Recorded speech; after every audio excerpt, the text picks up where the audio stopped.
तो ये C12 है, ये C12 की परसेंटेज दी है 98, C14 की परसेंटेज दी है 2%, 20 नंबर क्वेश्चन में। और 12 ग्राम इसका टोटल कार्बन का, 12 ग्राम कार्बन में C14 के परमाणु कितने होंगे ये पूछा गया है। तो हमें क्या निकालना है, सबसे पहले C14 परमाणु कितने होंगे। तो 12 ग्राम कार्बन में पहले तो ये पता होना चाहिए कि C14 परमाणु कितने होंगे। अब 12 ग्राम कार्बन है, ये टोटल बार दिया है ना। तो परसेंटेज कितनी है C14 की, 2%। C14 की जो परसेंटेज है वो 2% है। तो अपन percentage of C14 is equal to कितना होगा, C14 का भार जो निकालना है अपन को, C14 का भार बटे टोटल भार कितना है 12 ग्राम इंटू 100। अब यहाँ परसेंटेज कितनी दी है 2% इजिकल टू ये C14 का भार बटे 12 इंटू 100। अब यहाँ से ये हो जाएगा 24, तो C14 का भार आएगा 24/100, ये बाहर आ जाएगा। अब देखो यहाँ पे दिया है C12 और C14। C12 का परमाणु भार कितना होता है, एटॉमिक वेट कितना होता है 12 ग्राम, 12 AMU है ना, या फिर मोल के हिसाब से लें तो मोलिकुलर भार हो जाएगा 12 ग्राम। इसका मोलिकुलर वेट कितना होता है 14 ग्राम। समझता नहीं क्या ना, तो भार में अंतर आएगा 2 का 14। तो अब इसकी देखो C14 का 12 ग्राम में भार कितना आया है 24/100, मतलब 0.24 ग्राम, 0.24 ग्राम आ गया। तो अब यहाँ से अपन C14 के परमाणु मोल निकालते हैं। तो देखो C14 का भार कितना आया है, C14 का भार आया है, C14 का वेट है 0.24 ग्राम, टोटल वेट है 12 ग्राम। तो इसके मोल कितने हो जाएंगे, मोल 0.24 बटे ये मोलर वेट दिया है इसका, मोलर मास दिया है ना इनका 12 ग्राम, नहीं ये तो गलत है। मोल कैसे निकालते हैं, भार अपॉन मोलिकुलर वेट 0.24, और मोलिकुलर वेट कितना है C14 का 14, ये इसके मोल हो जाएंगे। अब मोल का फॉर्मूला क्या होता है, एक N is equal to N upon Na होता है। तो इसे मल्टीप्लाई कर देंगे N अपॉन Na से बराबर कर देंगे 0.24/12 is equal to N upon Na कितनी होती है, Na बराबर होता है 6.023 इंटू 10⁻24 तो यहाँ से n की वैल्यू आ सकती है, n इजिकल टू आएगा 0.24 इंटू 6.023 इंटू 10⁻23/14। तो यहाँ पर n की वैल्यू लगभग 1.02 इंटू 10⁻22 के समथिंग आएगी लगभग।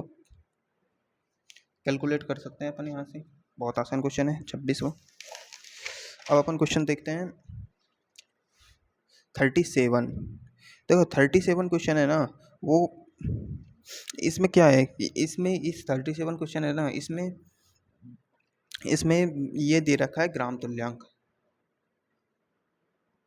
तो ग्राम तुल्यांक होता है ना, वो सेम मोल की तरह होता है, लेकिन मोल में क्या लेते हैं अपन, परमाणु का भार, किसी भी चीज़ का भार बटे उसका मोलर वेट या अणुभार या परमाणु भार लेते हैं। लेकिन ये जो इस ग्राम तुल्यांक ये होते हैं, जो ग्राम तुल्यांक होते हैं, ग्राम तुल्यांक होता है इक्विवेलेंट, ग्राम इक्विवेलेंट, इसमें क्या लेते हैं भार बटे तुल्यांकी भार। और जो तुल्यांकी भार होता है, तुल्यांकी भार E इजिकल टू, तुल्यांकी भार E इजिकल टू क्या होता है Nm, ये होता है। ये जब सर तुल्यांकी भार बढ़ाएंगे तो उसमें करेंगे अपन। अगला क्वेश्चन देखते हैं अपन 43 क्वेश्चन बहुत अच्छा क्वेश्चन है। इसमें करना क्या है अपन को, सबसे पहले दिया है कि 4 ग्राम दिया है कास्टिक सोडा यानी NaOH। अब 4 ग्राम NaOH जिसका मोलर द्रव्यमान इसने खुद ने दिया है 40, में ये कह रहा है कि मैं उतनी संख्या में Na आयन है, Na प्लस आयन है, जितने की निम्न में से किसमें हो गए, जितने निम्न में से कितने होंगे। तो ये पूछा गया है। अब देखो इसको करने के लिए क्या करते हैं अपन, पहले इसमें सोडियम आयन निकालते हैं 4 ग्राम में।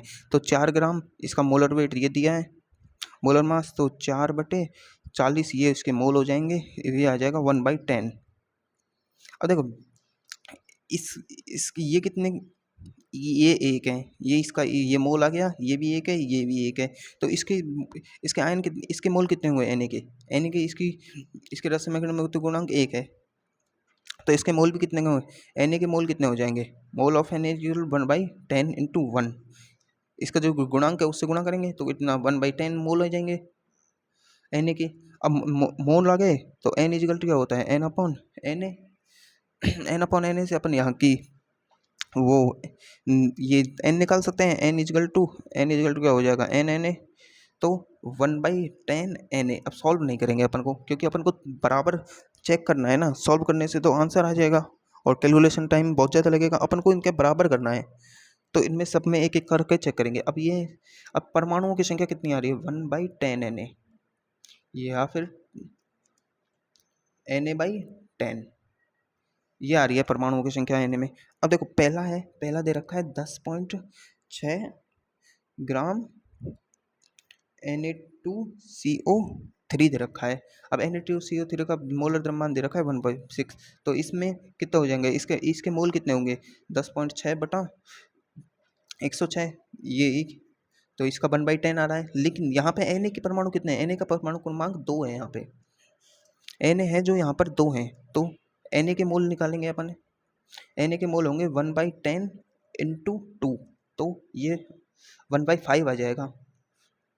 तो और अब इसमें मल्टीप्लाई एन ए से करेंगे अपन, क्योंकि ये मोल आ गए हैं। तो मोल एन इजिकल टू क्या होगा, एन एन ए। तो N is equal to 1/5 × N A, तो बराबर नहीं है, ये 1/5 है, ये 1/10 है। तो गलत, पहला तो आंसर होगा नहीं।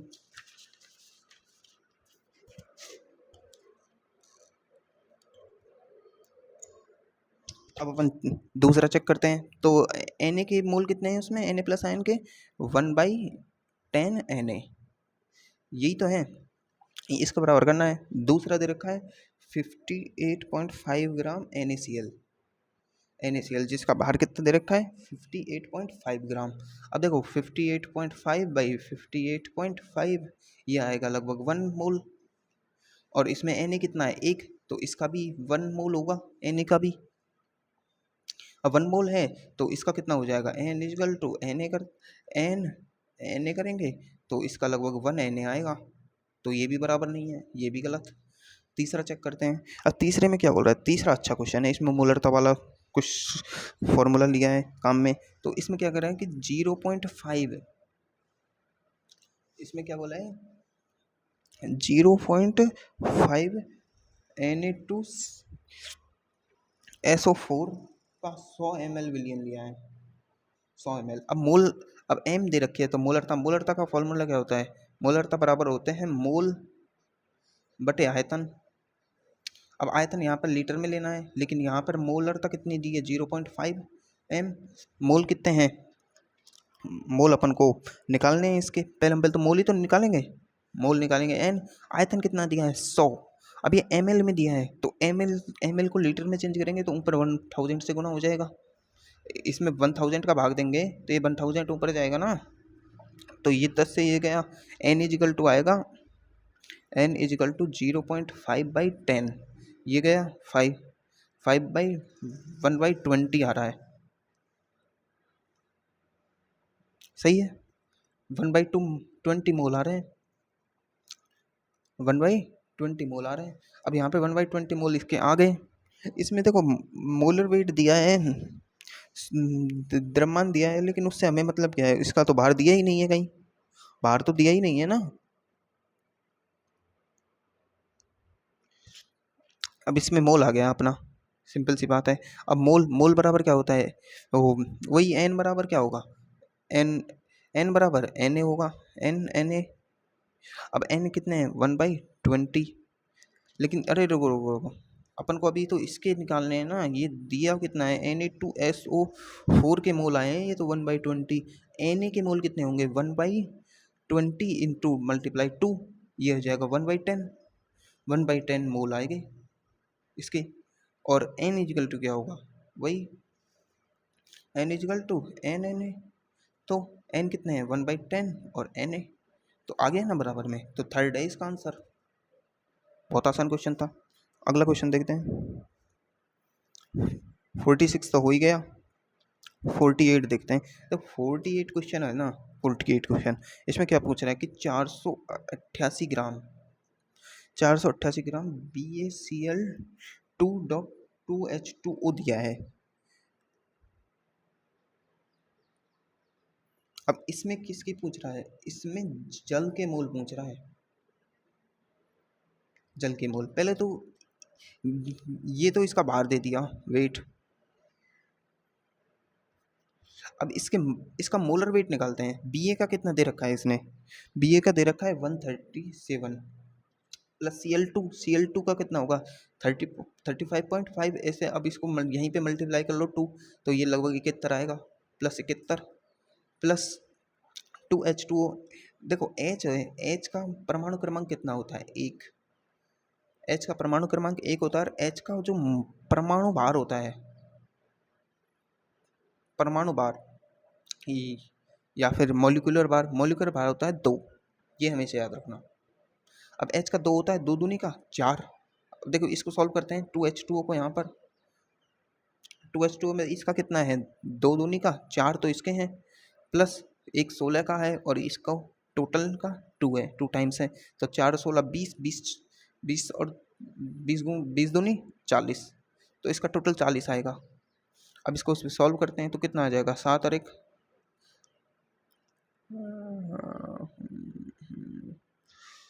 7 और 1 8, और 7 7 3 10 और 4 14, तो 4 का 2,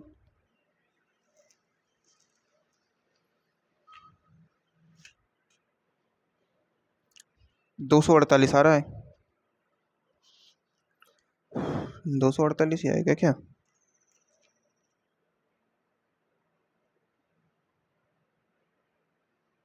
दो सौ अड़तालीस नहीं आएगा, इसमें H का परमाणु भार एक ही होगा, एक 17 17 दूनी का 34 होगा, ये 34। गलत कर रहे हैं अपन, नहीं नहीं नहीं गलत नहीं है, सही है।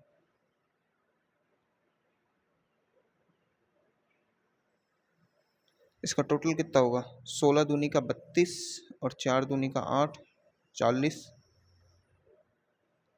137 71 और 40 8 और 7 3 10 और 4 14 1 2, ये कैसे हो रहा है 248 क्यों आएगा, 244 आना चाहिए, 244 आना चाहिए। H2 अणु में कितने होते हैं 16 और 2 18, 18 दूनी का 36, 36 से करते हैं कितने आ रहे हैं 36 6 और 6, हाँ अरे हाँ इसमें है ना, इसमें H का परमाणु भार होता है, वो H का परमाणु भार 1 होता है, 1, और देखो 1 तो H2 होगा ना,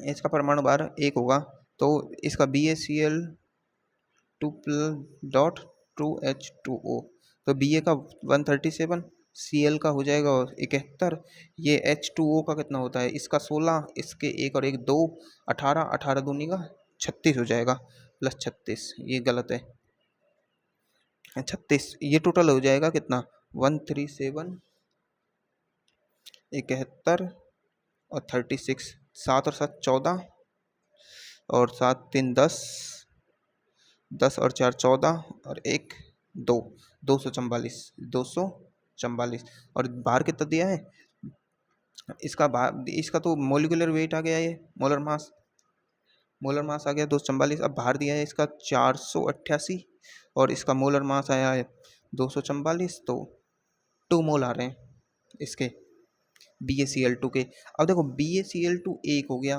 और एक H2 हो गया, अब इसमें जल के मोल पूछे हैं, तो देखो जल 2 बार है ना, 2 बार, तो इस मोल के जल के मोल BaCl2 2H2O के मोल के 2 टाइम्स हो गए, इंटू 2 4 मोल आ जाएगा। सिंपल सा आंसर है।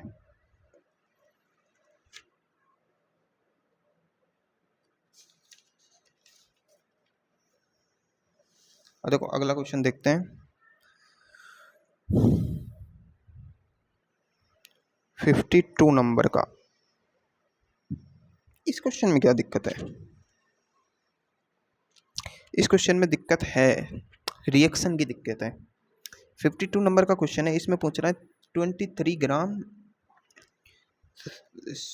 सोडियम है, 23 ग्राम सोडियम है जो इथाइल एल्कोहल। अब पहले तो इथाइल एल्कोहल का फॉर्मूला पता होना चाहिए, के साथ प्रतिक्रिया करके देगा। अब प्रतिक्रिया का मतलब क्या होता है? प्रतिक्रिया का मतलब यहाँ पर रिएक्शन है। अब हमें रिएक्शन पता होनी चाहिए कि इथाइल एल्कोहल क्या होता है, C2H5OH। अब C2H5OH है, वो Na के साथ कैसे रिएक्शन करेगा, ये रिएक्शन आनी चाहिए, तभी ये सॉल्व होगा।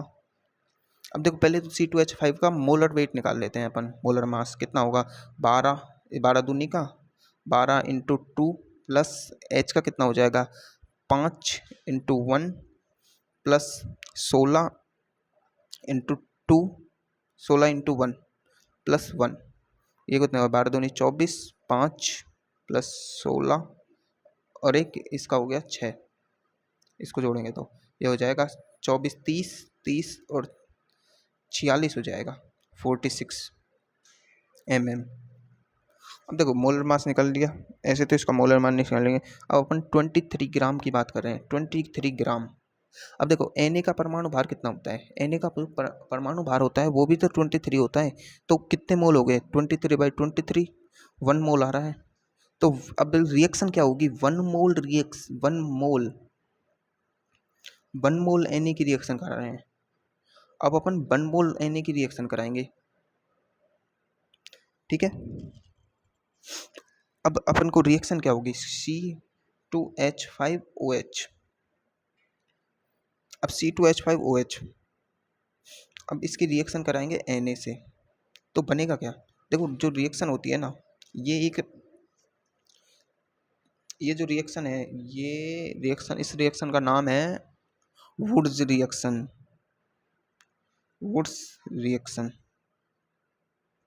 वुड्स रिएक्शन जिसमें 2Na का यूज होता है और बनता है C2H5ONA।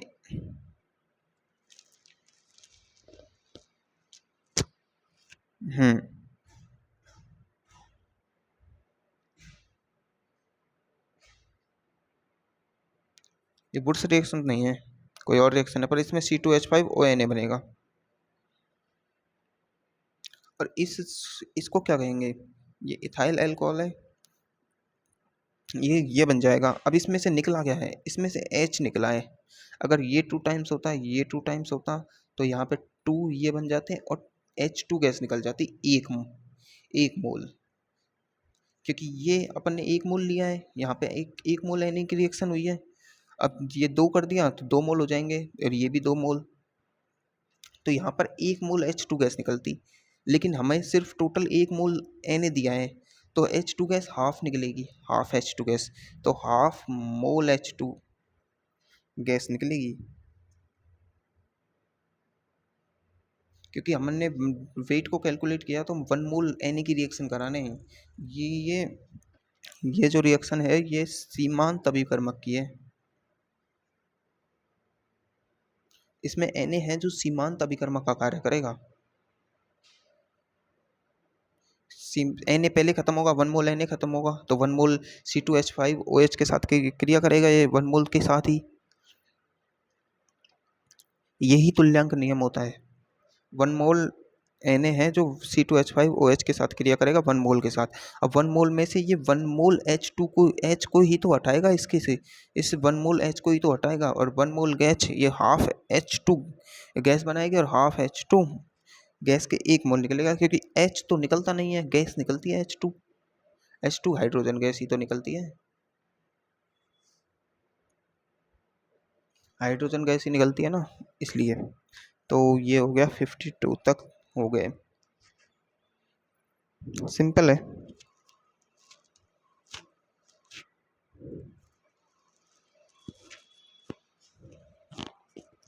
देखो 54 क्वेश्चन है ना, इसमें क्या बोल रहा है कि 3 बोतलें ली है, 3 बोतलें ली हैं, एक में O2 गैस, एक में N2 गैस, एक में Cl2 गैस। अब इनके सबके 10 ग्राम लिया है, इसका भी 10 ग्राम लिया है, इसका भी 10 ग्राम लिया है। अब यह बोल रहा है कि 3 गैसों को 3 बोतलों में भरा जाता है 10-10 ग्राम को, तो तो उनके अणुओं की घटती संख्या पे अणु की संख्या के घटते क्रम में रखना है। ये देखो, अब इसमें क्या करते हैं अपन, सबसे पहले इसका मोल निकालेंगे। 10/O2 का कितना हो जाएगा, O2 कितना है, 16 दूनी का 32 होगा इसका, N2 का 14 दूनी का 28 होगा गैस के लिए, Cl2 का 71 होगा। अब देखो मोल निकालेंगे, 10/32 वही 10/28 और 10/171, ये मोल हो गए।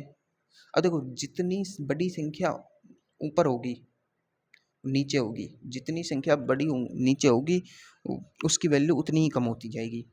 जैसे 1/2 आधा होता है, 1/4 1/4 होता है। बड़ी संख्या का भाग लग रहा है ना 1 में, ऐसे ही 28 का भाग लग रहा है, इधर 71 का भाग लग रहा है 10 में, तो सबसे कम संख्या इसमें 28 में, तो इसके मोल सबसे ज़्यादा होंगे, जिसके मोल ज़्यादा।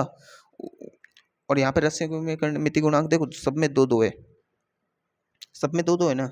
एक अणु गैस में 2 नाइट्रोजन परमाणु है, एक अणु गैस, एक Cl2 गैस में 2 Cl परमाणु है, ठीक है। तो देखो जिसके मोल सबसे ज़्यादा होंगे यहाँ पर, किसके मोल सबसे ज़्यादा है, सबसे ज़्यादा है 10/28 के मोल, फिर है 10/32, फिर है 10/71।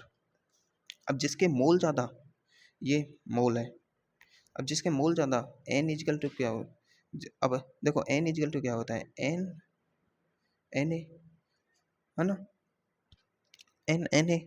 अब किसके मोल ज़्यादा है, जिसके मोल ज़्यादा होंगे उसके नंबर ऑफ आयंस ज़्यादा होंगे, सही बात है। लेकिन अगर जैसे यहाँ पर N3 गैस हो जाती, तो N3 में अपन को मल्टीप्लाई विद 3 करना पड़ता, इन सब में 2 करना पड़ता, इन सब में 2 करना है तो 2 से 2 कर जाएगा, सबके लिए बराबर होगा। तो n, अब जिसके n ज़्यादा उसके संख्या ज़्यादा, तो n किसका ज़्यादा है, इसका। तो इसमें आंसर क्या आएगा, सबसे ज़्यादा किसके होंगे, N2 के, फिर O2 के होंगे, फिर Cl2 के होंगे, बात खत्म। आसान क्वेश्चन है।